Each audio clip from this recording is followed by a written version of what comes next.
Hej, og velkommen til min Ramadan-podcast. I dag er det lørdag, og det skal i dag handle om pynt. Ramadan-pynt, for det er noget, som folk de går vildt meget op i. Det er lidt ligesom jul derhjemme i Danmark, bare lige med en ekstra twist. Nu vil jeg lige vise jer nogle, bare lige min gade, det er de huse, der ligger, 3 huse, der ligger rundt omkring, hvordan de har pyntet op til Ramadanen. Lige om lidt, så skal I se, hvordan jeg har pyntet op til Ramadanen.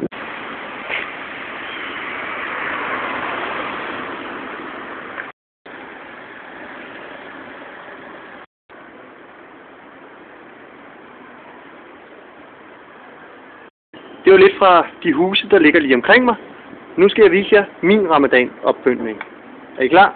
Så. Her. Yes, sir. Her er min pavillon.